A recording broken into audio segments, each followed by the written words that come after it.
Hello there, beautiful witches. My name is Lauren Runk, and in this relatively short little video, I'm actually going to cover a question that I get asked on a near daily basis by people contacting me. And it used to come in a lot, but since creating a video last week where I actually talked very openly about being a witch and tried to explain things as best I could about my own journey and my own business, I'm getting this question even more about, well, I know I want to be a witch. I know I want to get started, but how do I get started? What do I need to do? I've talked about this in the past where there is so much beautiful information out there for various activities, various spells, various anything you can think of really related to witchcraft. The problem is that no one tells you how to do the foundational work to be able to do some of those things. Now, this is going to be a very broad and kind of boiled down to its core concepts kind of video. I'm not going to go into every witchcraft path because I actually have spent almost the last decade learning what ties all of those paths together because it drove me crazy because no path seemed to fit me, and I used to get really frustrated with not having a label for my witchiness or my witchcraft path. It used to drive me absolutely insane. So part of what I'm actually going to cover is what I've discovered actually ties all of those witchcraft paths together. So first thing when trying to answer this question, as again, it's incredibly difficult to answer, but when you boil it down, here's what you'll find. Witchcraft is not actually a religion. And there's going to be some people who bristle a little bit when I say that because we've fought so hard to have it be a legitimate one. But hear me out. Witchcraft itself is not a religion. Wicca is a religion. Religion kind of implies organization, a set of rules. It's just more organized and structured. So like for me, my way to kind of relate it for people is Wicca is kind of the Christianity of witchcraft. It is organized with its own set of rules, its own set of beliefs, almost like its own set of commandments in a way. And so telling someone where to begin with Wicca is actually a lot simpler. Just like it's a lot easier to get someone started in Christianity, you can cover the basics with them and then grow from there. Wicca, same way. It was actually formed out of a need to kind of share and spread this witchcraft path that was successful for many people and connected with many people. So there's a distinction that I do recommend that every new witch learns. Wicca is a religion. Witchcraft is more of a spiritual path. Witchcraft is a very umbrella term, and Wicca falls underneath it. It's similar to in geometry class how you learn that a square is a rectangle, but a rectangle is not necessarily a square. And it's just how things are grouped and categorized. In this case, you have witchcraft, which is the umbrella term, and then underneath that, a large sect of it is Wicca, and then it's about a million other paths over here. But Wiccans are witches, but not all witches follow the Wiccan religion. So that's about as simple as I can think to put it, but witchcraft itself is a spiritual path with several characteristics that kind of tie it together. Like if you boil it down like, oh, what makes a witch kind of a thing. Generally, you'll find a connection or a love to the elements and the natural world around them.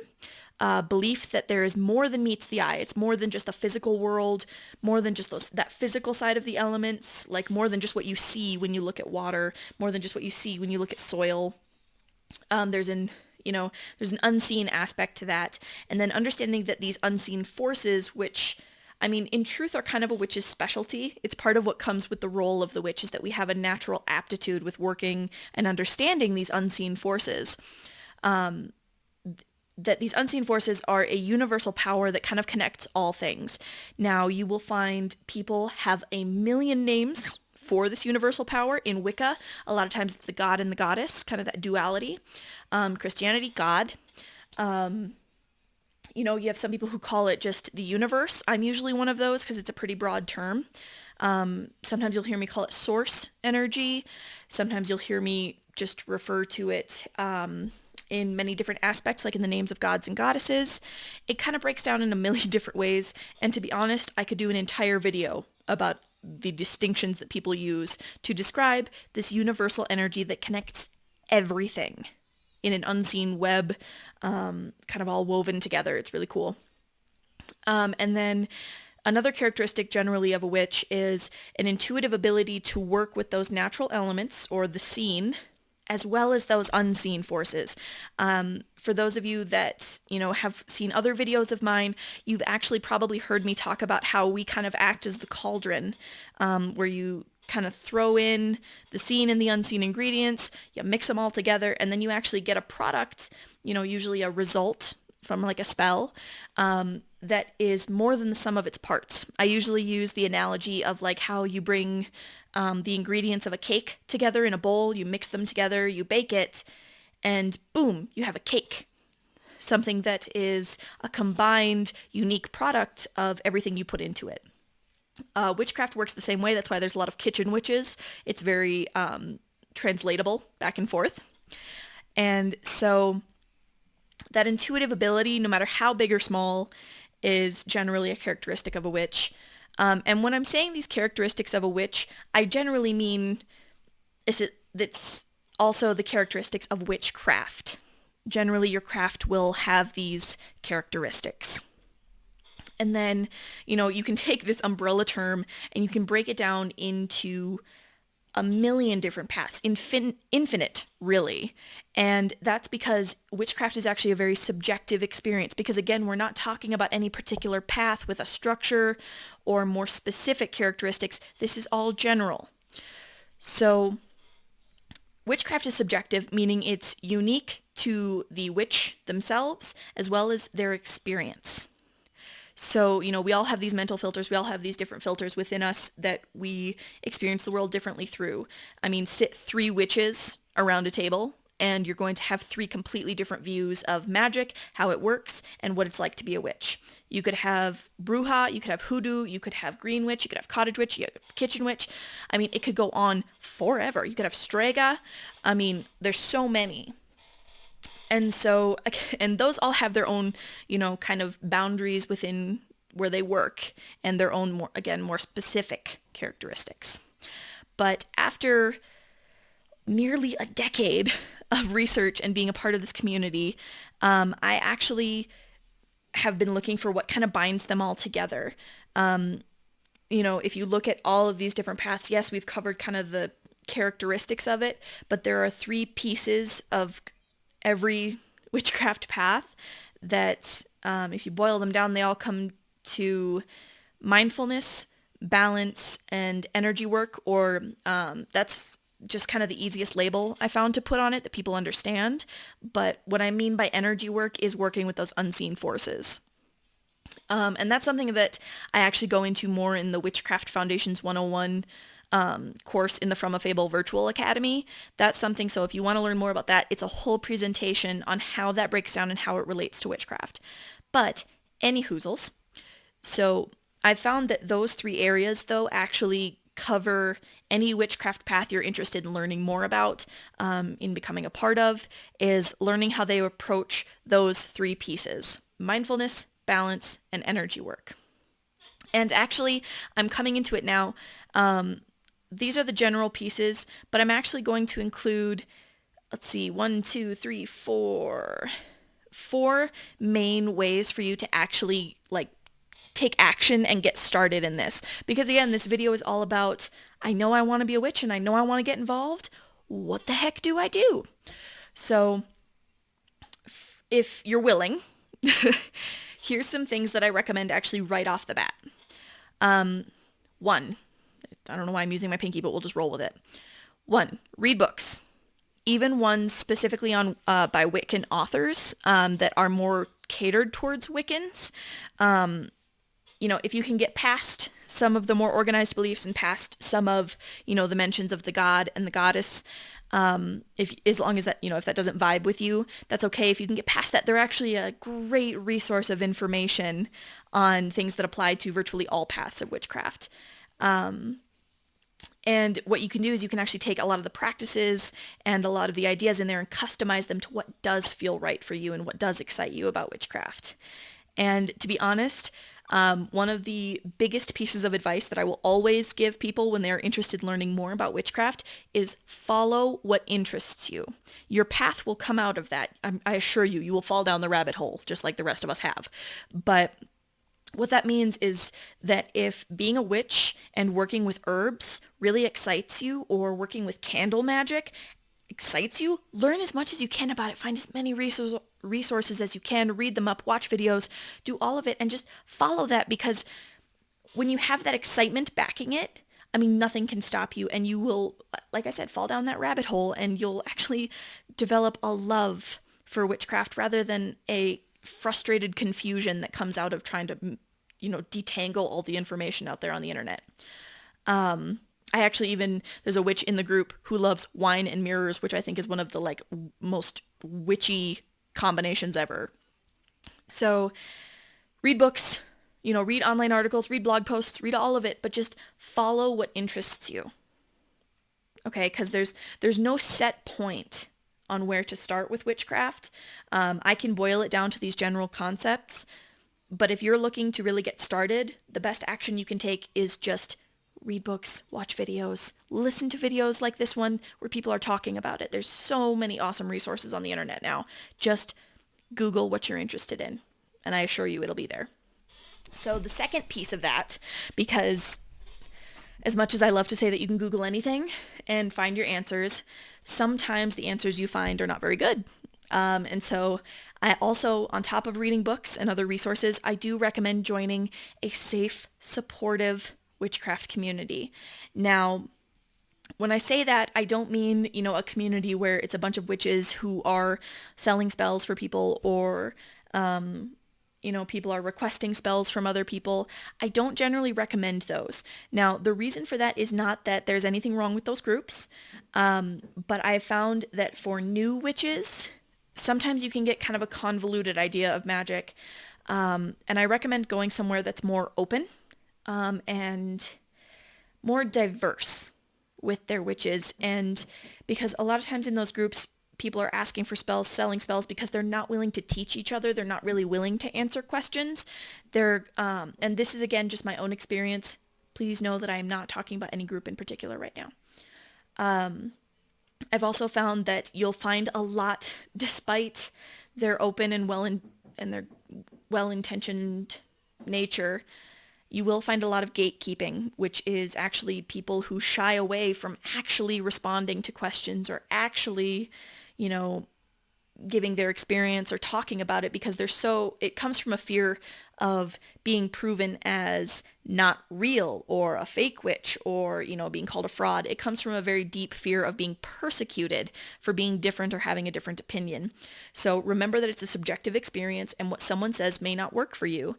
But find a community such as, hint, hint, the From a Fable forums, or the Good Witch Project Facebook group, where we are open to questions. And in fact, answering questions is one of my favorite things. I will always give my best answer. And to be honest with you, there have been so many amazing conversations that have actually come out of being in a group like this, where someone, says, hey, I found this book and it's a great resource for this, this, and this. And it turns out 7 other people were in the group were super interested in that topic, but had no idea where to begin. So find a active, safe, supportive group where you can talk with people and enjoy being a witch. That is something, that kindness and joy is something that has been missing, I think. And that sense of community from the witchcraft world. And that's actually part of what the Good Witch Project is set out to save, if you will, and bring back in, is to bridge some of those gaps.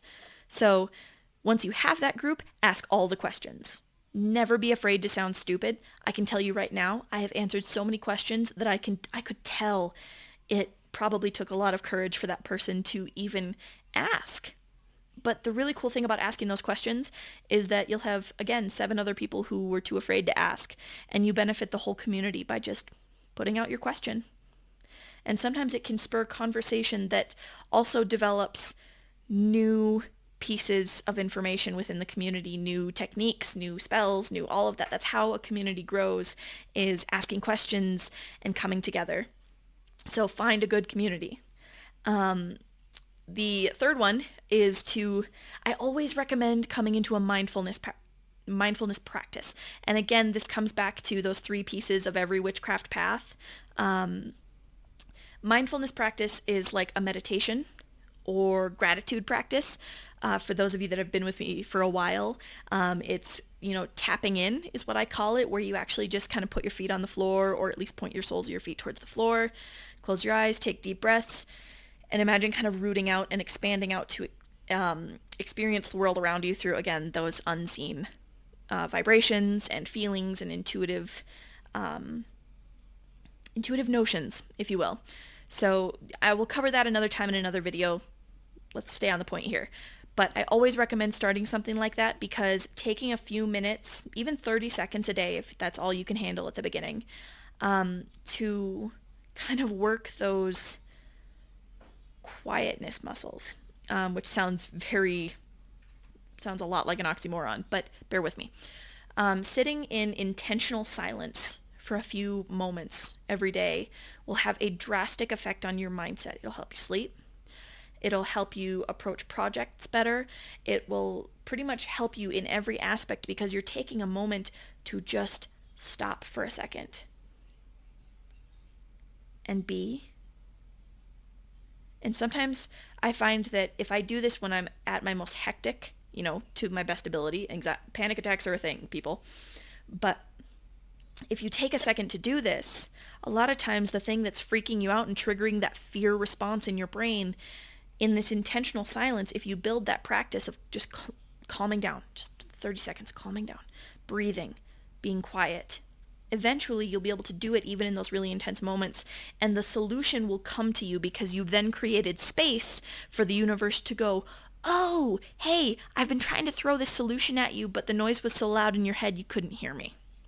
And then you may have the solution to the problem that you've been stressing about. It's happened to me numerous times, and I recommend it for every single witch, whether beginner, advanced, expert, any sort of level, maiden, mother, crone, whatever it is. Create a mindfulness practice. And that can be journaling as well. But the final piece, and this is the most magical one, that's why I saved it for last, so I wouldn't lose people here, because this is what I know people will end up hopping off this video and going and Googling and finding more resources on. One of the witchiest things you can learn about is the elements, but from a magical perspective. And using those to attain that sense of balance that is also a key part of every witchcraft path and practice. You can do everything from balancing the elements in your home, balancing the elements within your body. The elements pretty much play into everything. So if you want to get like the basic building blocks of witchcraft, the elements. And that's earth, fire, water, air, and spirit. Some people call it soul, some people again call it source, but generally you'll hear spirit in the witchcraft community for that 5th element. And that's actually what the pentagram represents. So I promise, not a satanic symbol. It actually represents the elements that make up everything in our world, the both seen and unseen. So this awareness of the unseen aspects of, these elements, and what I mean by that is the vibration, the correspondences, which are things that are associated with them. So like, for instance, water is associated with creativity, intuition, the subconscious. It's associated with, the flow of energy. It's associated with a lot of concepts that are beyond the physical appearance, the liquid, water. And so I highly recommend that if you want somewhere to start, whip out a working grimoire. I have a video for that too. Whip out a working grimoire or a journal or, a bullet journal, whatever you call it. And just start taking notes.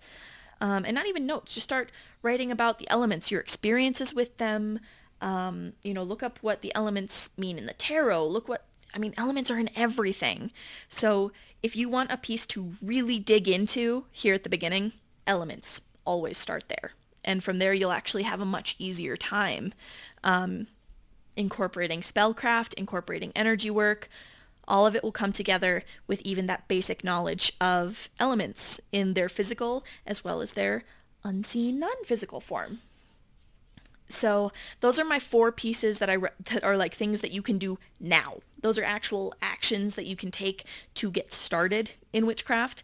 And I'm actually going to be posting this video in a couple places because I want to make sure that people see it and that I can refer people to this video when I get the inevitable question of, I know I want to get started. Where do I start with witchcraft? But for now, I'm actually going to sign off. And thank you everyone for joining me for this video. I hope you found it useful.